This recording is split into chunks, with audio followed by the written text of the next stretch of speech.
Your alumni love helping students and fellow graduates, but they simply don't have time to attend every event, answer every call, or learn yet another online platform. With Protopia, making an impact is easier than it's ever been before. Ever. There's no new app to sign up for or use in our already busy lives. Students, alumni, or even staff can quickly ask for advice or networking via a simple form, email, or text. Protopia's artificial intelligence searches the institution's existing alumni data to find the best experts that are the most likely to assist based on experience, availability, location, and other factors. Each matched alum receives a direct, blind email to ask them to help, giving alumni full control over if and how they want to respond, whether that's by email, call, or a virtual meeting. And if it's not a good time, Protopia's AI simply reaches out to the next alum until the question has been answered. The student receives advice right into her email inbox and is coached to engage the alum to grow her professional network. Finally, our rich dashboard lets staff follow along, view detailed engagement analytics, and access updated alumni data. Protopia. Simple for them, simple for you.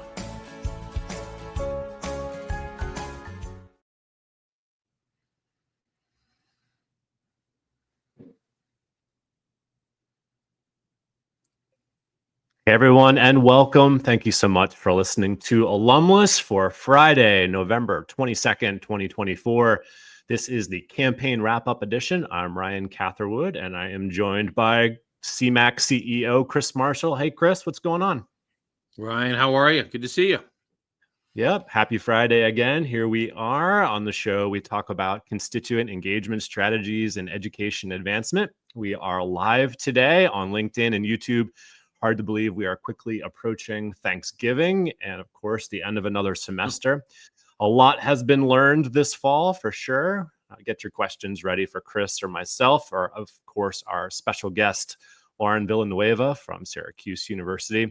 Throw them in the LinkedIn comments of the event. And if you're tuning in, please let us know you're out there. Say hello, where you're dialing in from, and ask those questions so we can either address them here during the live show or during the bonus segment that Lauren we have. drew a big crowd on our signups for the event. Yeah, I noticed that. Oh, sorry, I lagged there.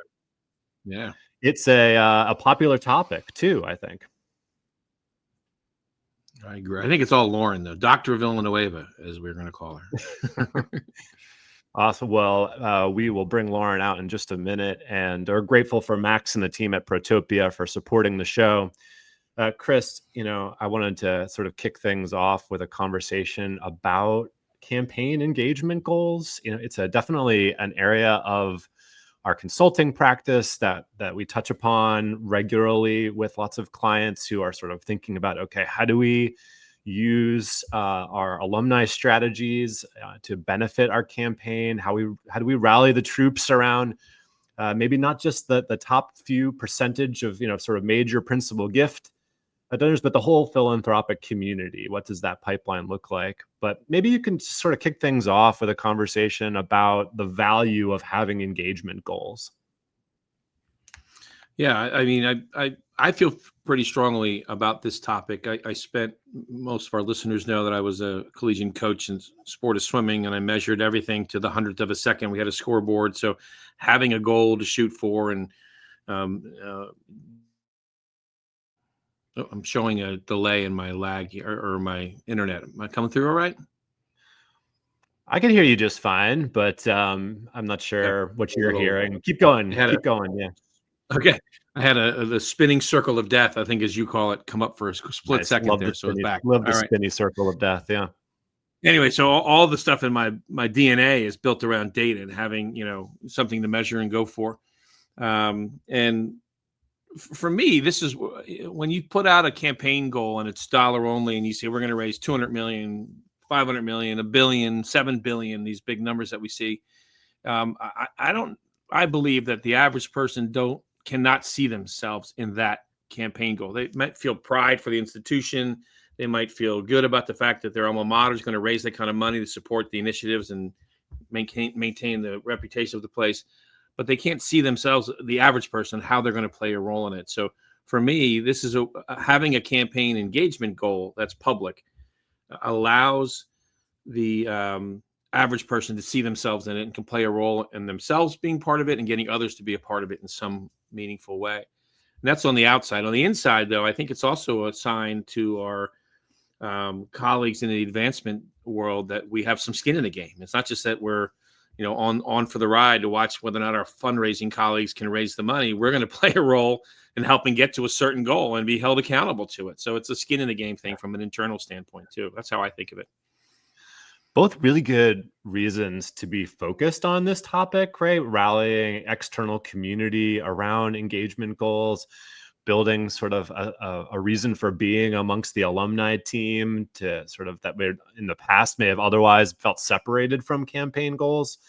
I think really important. But sometimes, Chris, these are harder to create than it sounds, right? These goals. Why do you think that is? Yeah. Well, first of all, shout outs to a bunch of folks joining us from Syracuse. Lauren's fan club from Syracuse is strong. But Gina from University of Portland. Hey, good to see you. Katie from Temple. A few other folks there. Good to have you here. But the thing about setting a goal is like we know internally what the sausage making looks like to measure engagement. Like most people on this call will understand the formula and all the details and the nuance and practices that go into it. But it's hard to articulate that externally, right? So to be able to say, we're going to track, if you were to stand up in front of a group and say, we want to raise $500 million and get to 50% alumni engagement. And someone says, what do you mean by alumni engagement? Well, we're going to measure philanthropy, communications, volunteer. We're going to lose the person, within the first 10 seconds of that response. So having the ability to be able to say it succinctly in a public way is the art in this, I think. And so we've had schools say things like, we want to raise $1 billion and double alumni engagement. What's underneath all that is some really interesting mathematics, but to be able to say that, it sounds impressive, right? So I think there's some challenges in how we understand it publicly and share it with ease, and then on the inside be able to track it and do all the stuff that needs to happen. I think it's also new, Ryan. Frankly, it's not that new. We've had schools do this 15, 20 years ago. One of the earliest ones I remember was University of British Columbia up in Canada had an engagement goal in their $1 billion campaign. And that was in the early 2000 teens range. So it's just at least 10 right there. So anyway, there's some relative newness. More schools are adopting it. We're seeing it pretty commonplace. I can give you 10 schools right now that have one in their campaign. But I think it's a matter of how we talk about it publicly versus what we do on the inside to make that sausage. Yeah, I think the sausage making is a big part of it, right? The ability to track and report out on metrics so that there's an opportunity to measure against goals. I think that there's definitely an opportunity. Well, let's bring out Dr. Villanueva and we'll ask her about it. Yes. All right. Dr. Lauren Villanueva, thank you for joining us on Alumless. Great to have you. Thanks for having me, guys. And hi to everyone who's listening out there on this Friday. Good to see you. Lauren is Vice President for Alumni Engagement and Annual Giving at Syracuse University. We're thrilled to have her. Lauren, you arrived at Syracuse sort of well after the campaign kicked off and goals were already created. But to the degree that you can share, maybe what were some of the primary engagement goals that you had for Forever Orange and some of the thinking around the selection of those goals? Sure. So for the Forever Orange campaign, which we will officially conclude at the end of December, there were three primary goals. One, to raise $1.5 billion. The second, to acquire 125,000 unique donors. And that was all donor types from alumni down to students. Did you get it? We're getting there. We're very excited about our progress. We have just a little bit to go. Yesterday, you told me you were 400 and something away. We closed the gap. Not yet. So if there's anybody out there who's not yet a donor to Syracuse University, you will count in that total. So please help us close that gap on our unique donor goal. And then the third goal was to meaningfully engage at least 20% of our alumni population. So as Ryan said, I came to Syracuse in July of 2022, and we were well on our way to achieving all of those goals. But just focusing, on the meaningfully alumni engaged goal, That 20% really for us represented doubling the population of Syracuse University alumni who were engaged with us in some way, right? And we're using the case standards to benchmark against this. So event attendance, volunteer service, giving, and digital communications. For us, that really was sort of a statement about wanting to broaden the base of engagement of Syracuse University alumni. I remember sitting in my interview for this position, and somebody on one of the interview panels referred to this group called Bow Buns, which for us is bleed orange and have never given, right? Because there's just this immense pride in Syracuse University as an institution. I've worked at 5 different institutions, and I would say that here there's just the greatest amount of pride and excitement for this university that I have ever seen. But it doesn't always necessarily translate into giving and participation, right? So we were really using this as an opportunity to talk to folks about the importance of engaging with the university and trying to convert, some of that pride that is outwardly visible. If you walk around central New York, and even when I was still living in Philly, you would see the Black S everywhere, but really trying to convert that into meaningful engagement. So that was, really being able to talk about the importance of participation in those ways and make a statement about collective impact of our alumni community. And the unique donor goal sort of goes hand in hand with that. As we'll talk about, I think later, we are an integrated team here, Office of Alumni Engagement Annual Giving. We call ourselves the mega team. So our team really felt a sense of ownership around that particular goal as well, in terms of how we were building the donor pipeline for Syracuse University. So those two things really have gone hand in hand for us. And really, again, wanting to, as Chris's earlier points, sort of hinted at, allow folks to see themselves in this campaign, right? Because $1.5 billion is daunting. It's daunting for the average alum. It's certainly daunting for our population of students and recent grads who could not even think about, writing a check for even close to that amount of money at this stage of life. Yeah. Lauren, hindsight's always 2020, but now that the campaign is getting closer to its completion, would you, if you could go back in time, would you select the same goals again, or how might you readjust with hindsight being very clear? Yeah. So, I think you rarely have a campaign in which you can set the same goals again, right? Because a campaign just sets your sights higher for the next one. Right. So we are talking about, sort of where do we go from here? I completely agree with Chris that the importance of an engagement goal. But I think we're thinking about how do we maybe talk about that differently in the next iteration, right? There are a number of things that have come up as being important in this campaign, right? One of those is the story that we tell around the impact of volunteer service here at Syracuse, right? So when we go through our next campaign, do we really want to highlight that in some way and make that part of our public facing engagement goals? I think there is an opportunity for us to continue to focus on a greater degree around alumni participation in terms of giving, right? That unique donor goal I mentioned, that's, the entire universe who wants to support Syracuse University.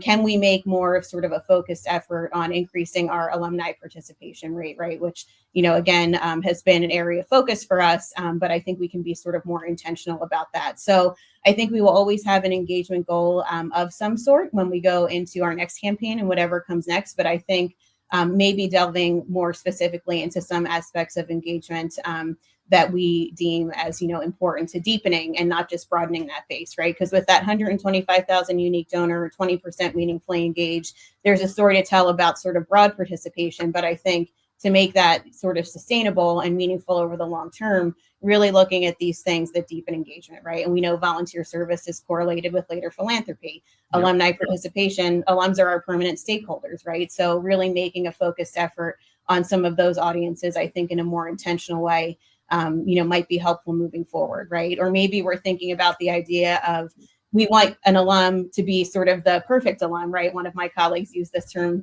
the other day. So not just, coming to events, but how many alums can we say come to events, volunteer, give, and engage with us from a digital communication standpoint, right? So maybe some of the thinking is around that. We could have a percentage goal as an internal goal, but what we talk about publicly and what makes folks excited about the role that they play in the campaign could look a little bit different, I think, the next time around. It was, Lauren, a little off script, which you can handle, so don't worry. It's actually shockingly low, the number of people who do all 4 of those things. If you were to take a couple 100,000 alumni population and look at all 4, you're lucky to get to 1% doing all 4 of those things, which is fascinating to me. Here's the off script question for you. When you say 20% alumni engagement, I hope I'm not speaking out of school when I say it this way, but were there people who said, why only 20%? I would think it'd be a lot higher. Why are we only going for 20? Because it's, people love the price, right? Yeah. So again, having, that conversation may very well have happened before I got here, but I've certainly got that along the way, right? Because you look at our alumni population of 270,000 plus, right? And 20% is, a portion of that. But I also think a piece of it is being realistic, right? In terms of what you could hope to achieve, right? This was the first campaign where there was a public facing engagement goal, right? So we wouldn't want to go out there with something that we didn't necessarily have the data to back up. Could we achieve that? We want people to be excited about our forward progress. We don't want it to look like a slog, right? So I think, moving forward, we have collected such amazing data through building our engagement score model. During this campaign, we started really tracking that about 5 years ago. We can delve into that, right? And probably come up with some metrics that would be even more ambitious for the next time around, because we sort of have a baseline to go with, right? But I think, coming out with a large number that we don't necessarily know we'd be able to meet would be a little bit demotivating for everybody involved in the campaign, whether that's staff or our volunteers or the average alum who's excited about this progress, right? So I think there's a certain balance of let's be realistic and then set our sights higher moving forward. I know of another school who went out public and said, we want to double alum. This was not the school I mentioned earlier, but another school went out and said, we want to double alumni engagement. And what they were doing is going from 8% to 16%. They just weren't saying that.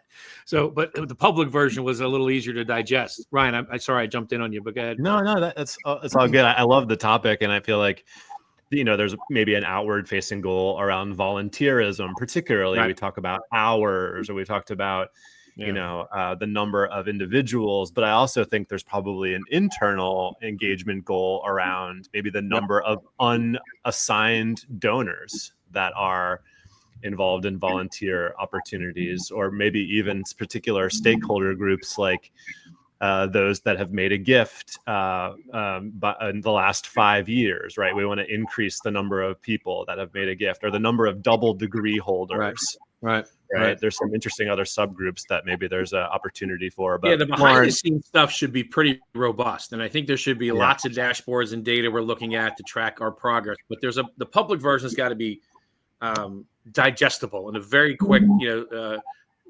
bite-sized chunk. Otherwise, they're not going to spend any time, they being the average alum, really understanding what we're doing here. I have an on-script question for you, Lauren. I'll go back to our list here. Sorry, Ryan. But quick shout out to our folks, our friend. You have also a fan club joining you from Drexel. So Cindy Leisman, Dave Lanza, how are you? But your former employee and your alma mater are joining us as well. But let me go back and ask you this one. So when we look to move the needle on any of the data points that you're measuring, were there any particular engagement or giving strategies that moved that needle, or surprised you in some way that jumped the numbers forward in some other, a bigger result you were expecting? Yeah. So, I mean, prior to even getting here, there is such great work that has been done within this team. The team grew before the campaign, I think had, some really good strategies in place to be able to achieve those goals. But I'll talk about one that's just taken place over the last year that we were all particularly excited about, and I think represents a number of different things, particularly in terms of how we've collaborated with folks across advancement. And so last year, our longtime basketball coach, Jim Boeheim, retired. If you're not even from Syracuse, you have heard Jim's name. He's been here entire career, from the time he was a student at Syracuse, and then continued coaching. His son played basketball, so he's had this multifaceted Syracuse University story. And when he retired, we did a kind of farewell tour with him. We started at our homecoming weekend in October of 2023. And then for the next year, took him to all of our key regions around the country, where we had a fireside chat with him, and then an alum who, works sort of in media and sports, right? So we had Bob Costas, we had Beth Mowens from ESPN, we had Michael Barkan in Philadelphia, and they engaged with him in sort of a dialogue about his Syracuse story, right? And what, his memories from that time in all facets, talking about his impact on the university and in central New York. And folks love this because it was an opportunity for alums and friends and fans to come out and thank him for all that he's done for the university and all that he's done for Central New York. So they love that, and he loved that, and he got to tell his stories. He told different set of stories across all of the events as we really got going, because after 60 years, you don't run out of things to say. But some of the things that I think were particularly notable about that is that we were able to engage about the attendees that came out to an event associated with that series. About 30% of them had never engaged with Syracuse University before, right? So this was an opportunity for us to definitely broaden that base of engagement. We also partnered with our colleagues in regional advancement to not only, we would have an all-call alumni event, hundreds of people in the room, and then our advancement staff would have the opportunity to take Jim on smaller cultivation events, right? Whether that was a lunch that was hosted by someone or one-on-one visits. So it was a real opportunity for us to, in alumni engagement, have a seat at the table with some of those larger priorities related to fundraising and be seen as a partner in that way, right? And help our advancement colleagues also move the needle on some of the work that they were doing. We also paired the event registration, on-site experience, and post-event communications with an opportunity to give. First to the Athletics Opportunity Fund, and then to a scholarship that is in Jim's name. And so about 20% of donors that came in through those strategies had never made a gift before, right? So I share that one to say, one, it was really fun. And if you have somebody at your institution who's sort of a legend in that way, thinking about how you can maximize that, I think is, definitely during a campaign, something to do to drive engagement. But also that partnership piece with our advancement colleagues, and then being able to tell, a story around all of that, right? So not just talking about come to this event and have a good time, but here are the opportunities for us to give back, for you to give back philanthropically to someone and an area of the university that clearly is important to you, right? So again, I think from an engagement standpoint, from a fundraising standpoint, from sort of a visibility standpoint, that is something that in this last year of the campaign, I think was really important to us, sort of closing the gap on some of those goals. Lauren, we had in the intro to the show, Gina Yazzolino at the University of Portland chimed in, and she said she's getting ready to work on their engagement goal for their campaign, still in the quiet leadership phase. And that's perfect for the next question, which is advice from you as someone who's gone through this to those people who are sort of working on those goals right now. What would you advise? How should they be thinking about it? Yeah, so two things I would say. First thing is, you set the goal, and then it's about how you tell the story around that, right? And I think sometimes, we would sort of say to ourselves here, or we would talk, in meetings about this idea, like, do alumni understand the importance of this, right? Do they understand their personal impact in this 20% goal or this 125,000 unique donor goal? So I think being prepared to continuously tell the story around that, right? I think so much visibility can go towards that big dollar goal. And that's what's front and center on the website and in campaign newsletters and in talking points. So I think thinking about how you're going to tell the story around those engagement goals and being consistent about that, and making sure that, if things are going out that don't necessarily reflect that you, from an alumni engagement standpoint, can sort of be that voice and say, if we set this goal, we need to talk about it, right? We need to keep people posted on progress. We need to help them understand how they're seeing themselves in it, right? So I think that storytelling aspect is important. And then the second thing that I would say is the importance of sort of getting your campus community on the same page around this, right? Because we know that there's a lot of work that goes centrally into programming and volunteer engagement and communications. And then at a school like Syracuse, we've got, 15 plus colleges, schools, units, individual faculty members who are engaging their alumni in meaningful ways, right? So helping your campus partners to understand, we want to paint a complete picture of what alumni engagement looks like. And to do that, we need you to understand why we've set these goals, to buy into that, to help us collect the data that is going to feed, kind of that story that we tell. And then, to also just partner with us in ways where sort of everybody, wins. Like, what are those mutually beneficial partnerships that we can use and work on together to further engagement? So I think that campus community buy-in is huge. I don't think you ever want a college or school or unit to say, well, this is somebody else's campaign or this is somebody else's goals, right? Like, it shouldn't be Advancement's campaign or whatever, whatever the language is for your department. So I think how you get that campus buy-in is key. Yeah.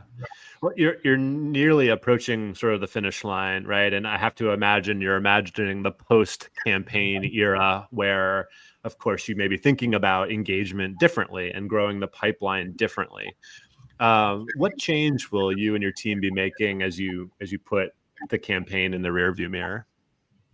Yeah, so I think, like I said, we've got a lot of data to dig into, right? And I think just that assessment piece is important. I think so many times we finish something and we go on to the next, right? Whether that's an event or some kind of volunteer project, right? So I think taking the time for sort of that reflection is important, right? Before we decide what are we going to act on next, right? I think the other piece that we've been talking about a little bit is sort of what are the ways that alumni can be engaged that are, not necessarily event-based all the time, right? Like we have a lot on our calendar. So I think thinking about how we maximize our event strategy, but also thinking about other aspects of the alumni experience, right? Like as it relates, I'll go back to volunteer service. We know a lot of our alumni want to engage in ways that are really responsive to the time commitment that they have available, right? So like, how are we thinking about micro volunteering opportunities? Because I do think just based on some of the conversation we're having around volunteer engagement at Syracuse, that's going to become even more important, right? And I think the third piece of it is really continuing to be well aligned with our colleagues kind of in the larger advanced and external affairs structure. So we know that we're going to come out of this campaign. We're not going to go into another major comprehensive campaign, but there are going to be some very targeted priorities and asks around certain aspects of the university. So we're working on some of the strategies related to that. And I think really thinking in an intentional way about the role that our team can continue to play in furthering those priorities, right? Because I just look at the Boeheim programming example, and another example that has come up for us quite frequently is around STEM, because there's a lot of happening in Central New York with, Micron coming in and all of those things. So what's the story that we can tell around STEM, around Syracuse University's role in, creating that talent pipeline for our community, and how can we use our programming, communications, and philanthropic engagement strategies to tell that part of the story, right? So I think thinking about the ways that we can collaborate more closely with advancement is something that, is on top of mind for us. Chris, you've been a partner of Syracuse's along the way. You've had the chance to work with Lauren and the team there. What have you noticed about how they've been thinking about engagement? Well, I think it starts with great leadership. And you have Lauren and Tracy Barlock as the VP now in the roles. Right before, at the early start of this, it was Matt Tremolin and Sue Ballard, who was a guest of ours on the show, also great leaders, but really good people all the way through the organization, super smart. I would describe one of the more fully integrated programs, Ryan, that we've looked at. The way Lauren just naturally talks about the role they played within the campaign and how it connects to all kinds of other aspects within advancement is just a natural thing for them. You can hear the way you talk about it. I mean, that's on one end. The other end of the spectrum, we had a client at another large, it was a public university, where the person in your role, Lauren, the alumni leader, walked out of the campaign launch event and said to a group of colleagues, well, that's a big number. I don't know how you guys are going to get there. And that's the opposite, right? That's someone who doesn't see themselves in it at all. And you're talking about a much more integrated approach to it. And I love what you've done too with your, within just your team alone, Lauren. You have annual giving, alumni engagement communications, but you don't see it. It's like almost they're blurred together and they all connect and work very collaboratively. And so those are some of the things that I've picked up on that I'm really impressed with what you guys have done there. And plus you have really super smart people, including not only yourself, but someone we borrow on occasion from you, and she's on the chat right now, Kim Infante. I know she works with us, and she's a CMAC moonlighter, and she's the one, everything you see under Chris Marshall Advancement Consulting in the chat on this is Kim doing our work for us. So thank you, Kim. And Lauren, thank you for letting her do it. Yeah. Let me throw in one last question before we go to the break, Lauren. You just, Dr. Villanueva, you just finished your degree. From Drexel. I think it's your second degree from Drexel, or my third wow. degree from Drexel. Yes. Oh, I only have one degree, so I'm really impressed when it's beyond one. But your third degree, Tell us about your research and how it intersects with your work. Just to give us a quick highlight. Maybe we can dive into it more in the break, after the break. My research was around talent management and advancement, specifically around the experiences of women in the field, because present company excluded, there are a lot of women in this field. But I was interested in understanding the reasons why women choose to enter this field, and then what makes them make career-related decisions, whether to stay or go.